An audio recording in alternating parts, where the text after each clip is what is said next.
कसौटी news channel के दर्शकों को केसी बिश्नोई का नमस्कार। खरी कसौटी में आज हम दिखाएंगे केंद्रीय रक्षा मंत्री राजनाथ सिंह पहुंचे लद्दाख, उनके साथ थे थल सेना प्रमुख। देखें एक रिपोर्ट। इसके बाद हम दिखाएंगे कानपुर में मारे गए 8 पुलिस जवानों के बारे में क्या कहते हैं पूर्व डीजीपी। Exclusive interview. लखनऊ के 4 थानों में 20 जुलाई से लगेगा लॉकडाउन। इस पे देखें हमारी रिपोर्ट। आज हम दर्शन कराएंगे लखनऊ के अलीगंज मंदिर, हनुमान मंदिर के। देखें इस पे रिपोर्ट, लेकिन उससे पहले देखें आज की हेडलाइन। तिरुपति बालाजी मंदिर के 140 कोरोना पॉजिटिव, ट्रस्ट पर मंदिर बंद करने का दबाव। लॉकडाउन में कैंसिल फ्लाइट की टिकट पर दूसरे यात्री भी कर सकते हैं यात्रा, एयर इंडिया ने दी सुविधा। कुलग्राम में जैश ए मोहम्मद के टॉप कमांडर समेत 3 आतंकवादी मारे गए, सेना के 3 जवान घायल। आरपीएफ ने राजधानी एक्सप्रेस में 20 लाख के नोटों के साथ युवक को पकड़ा, दिल्ली से बेंगलोर ले जा रहा था। रोहतक पीजीआई में कोरोना वैक्सीन का ट्रायल शुरू, मंत्री विज ने दी जानकारी। अभी कुछ देर पहले लखनऊ विधानसभा के सामने एक व्यक्ति ने किया आत्मदाह का प्रयास। केंद्रीय रक्षा मंत्री राजनाथ सिंह ने किया लद्दाख का दौरा। देखें एक रिपोर्ट। जवाब देंगे। कानपुर में मारे गए 8 पुलिस कर्मियों के बारे में क्या राय रखते हैं पूर्व डीजीपी। देखिए। मैं इस वीडियो के माध्यम से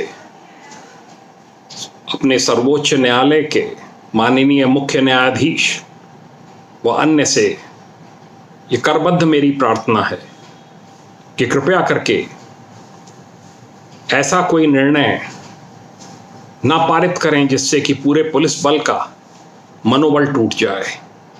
पुलिस बल को बहुत बड़ा आघात उत्तर प्रदेश में पहुंचा है। मैं भी 36 साल यूपी पुलिस में सर्व किया है और पुलिस महानिदेशक के पद से सेवानिवृत्त हुआ हूं उत्तर प्रदेश पुलिस के। मैंने इस प्रकार का जघन्य और वीभत्स हत्याकांड नहीं देखा। ये एक प्रयास था एक जंगल राज पैरेलल गवर्नमेंट की स्थापना करने का। पुलिस कर्मियों को इंगित करके, शिनाख्त करके, चिन्हित करके एक एक करके मारा गया। उतरकर उनके सिरों में गोलियां मारी गई, उनके पैर काटे गए और उनके वेपन्स भी लूट लिए गए। इस प्रकार का तो जघन्य कांड नक्सलवादी भी नहीं करते हैं। उनकी डेड बॉडीज को एक जगह इकट्ठा कर लिया गया था और उसमें गांव के कई घरों के लोग उनको सहयोग कर रहे थे। यदि इसमें भी हम कड़ी कार्रवाई नहीं करेंगे तो कल से पुलिस बल कहीं पर भी सुरक्षित नहीं रहेगा। जहां जाएंगे वहीं पर लोग बाग इसकी पुनरावृत्ति करने का प्रयास करेंगे। मेरी करबद्ध प्रार्थना है कि कृपया करके इसमें बहुत सोच समझ के कृपया इसमें निर्णय पारित करने की कृपा करें, जिससे कि पुलिस बल का मनोबल भी ऊंचा रहे। इसके बाद, इस घटना के बाद पूरी हताशा हो गई थी। पब्लिक में इतना डर बैठ गया था। पब्लिक को यह लगने लगा कि जब पुलिस पे डिप्टी एसपी 50 लोग गए तब इसमें, जब वो सुरक्षित नहीं है तो हमारा क्या होगा। ये तो एक बिल्कुल जंगल राज की स्थापना कर देता कानपुर में और आसपास के क्षेत्रों में। उगाई, फिरौतियां, किडनैपिंग्स, ये सब प्रारंभ और बड़े पैमाने पे प्रारंभ हो जाती। इसके इस दमन चक्र का अंत किया जाना नितांत आवश्यक था। I am Dr. Vikram Singh, former Director General of Police, Uttar Pradesh, and I have come to share some random thoughts about recent incidents of Kanpur.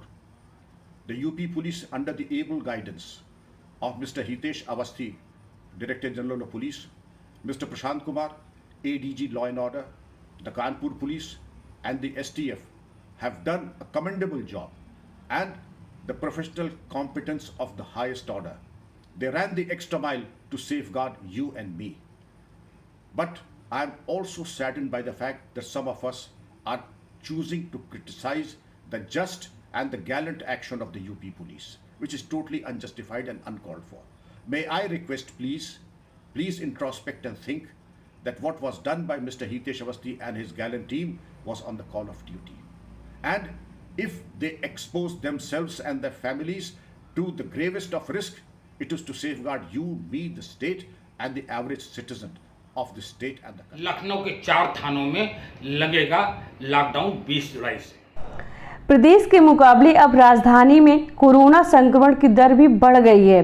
गुरुवार को यूपी में 48,000 जांचें की गईं, जिनमें से 2,083 लोगों की रिपोर्ट पॉजिटिव आई।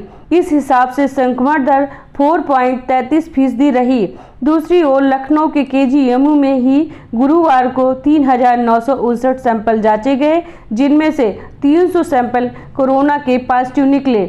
लखनऊ के 4 कंटेनमेंट जोन में 20 जुलाई से संपूर्ण लॉकडाउन। कोरोना का संकट धीरे धीरे गहराता जा रहा है। राजधानी में गुरुवार को 300 से अधिक मरीज सामने आने के बाद प्रशासन ने संक्रमण की रफ्तार कम करने के लिए कई कड़े कदम उठाने पर मजबूर होना पड़ा। राजधानी के 4 थाना क्षेत्रों को कंटेनमेंट जोन घोषित करते हुए यहां सोमवार से संपूर्ण लॉकडाउन का पालन कराया जाएगा। इन थाना क्षेत्रों में आवश्यक सेवाओं को छोड़कर किसी तरह की गतिविधि की अनुमति नहीं होगी। सभी दुकान और बाजारों के अलावा कार्यालय और बैंक बंद रहेंगे।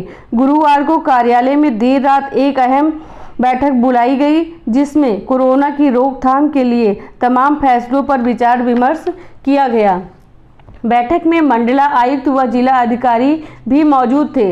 राजधानी में कोरोना के संक्रमित मरीजों का आंकड़ा लगातार बढ़ता जा रहा है।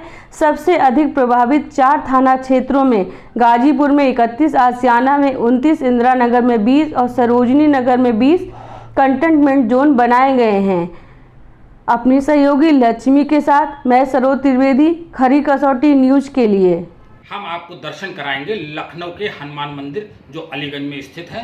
देखें इस पर एक। लखनऊ के हनुमान मंदिर के इतिहास की बात करें तो इस मंदिर का निर्माण मोहम्मद अली शाह की बेगम राबिया ने कराया था। कहते हैं कि एक बार नवाब की बेगम को स्वप्न आया, जिसमें उन्होंने देखा कि उनके राज्य में एक बगीचे के पास ज़मीन के नीचे भगवान हनुमान की एक विशाल प्रतिमा मौजूद है। सपने में ही उन्हें इस प्रतिमा को मंदिर में ही स्थापित करते हुए देखा।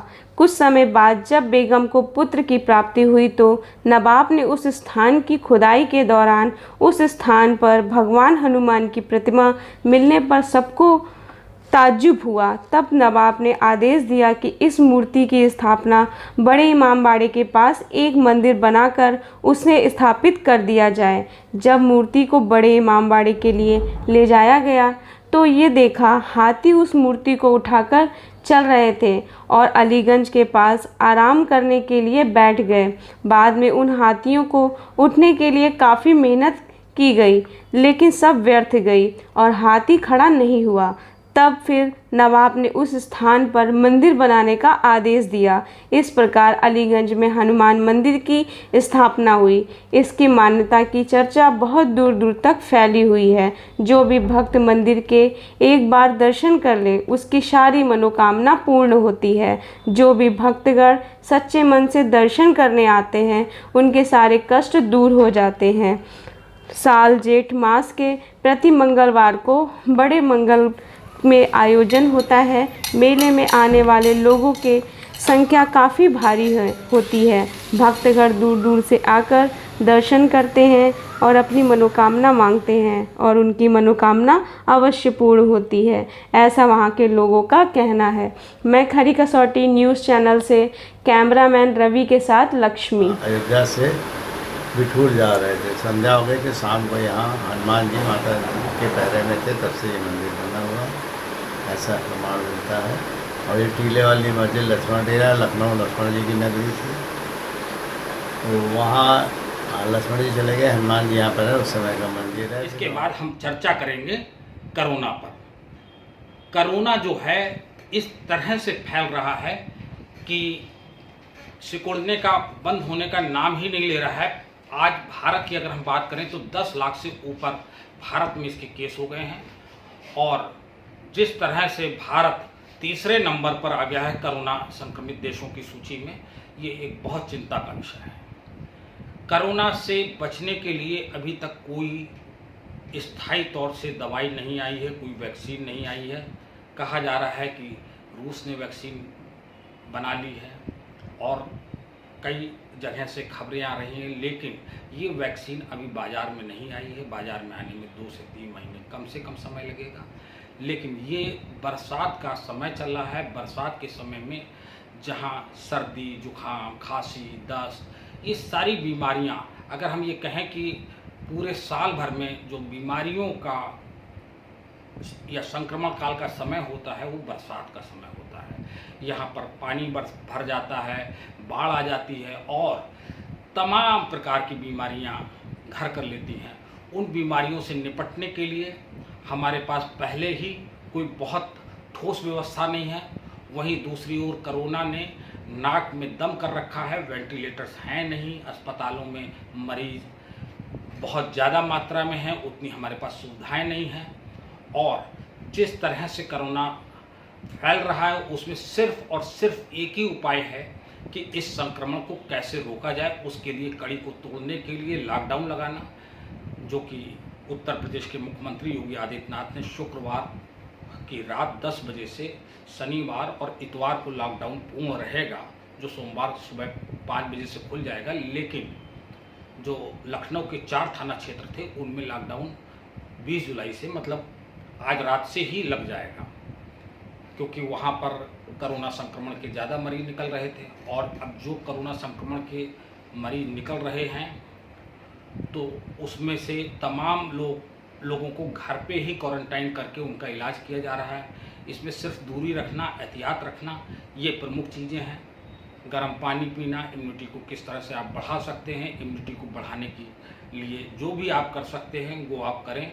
लोगों से दूरी बनाए रखें, मास्क का प्रयोग करें और कहीं जाएं हाथ ना मिलाएं, दूर से बात करें, डिस्टेंसिंग, सोशल डिस्टेंसिंग बनाए रखें। और जब आप घर आएँ तो हाथ धोएं, जूते बाहर उतार दें। ये सारी चीज़ें हैं, इसी से आप कोरोना से बच सकते हैं। और कोरोना की वजह से जो व्यवसाय है और लोगों के धंधे हैं वो सब चौपट हो रहे हैं। ये एक ऐसी महामारी है जिससे हमें आपको मिलकर जंग करना है। और जंग करने के लिए सिर्फ और सिर्फ सोशल डिस्टेंसिंग ही एक उपाय है और कोई दूसरा उपाय नहीं है। हम आपसे लेते हैं विदा इसी के साथ। तो फिर मिलेंगे कल, एक नए मुद्दे पर बात करेंगे। और सुबह 8:30 बजे आप देखना न भूलें बिश्नोई केसी पर। फेसबुक पर हम आते हैं, दिन भर की चर्चा करते हैं, अखबारों की सुर्खियाँ देते हैं, आप उसे ज़रूर देखें। अब लेते हैं आपसे विदा, नमस्कार।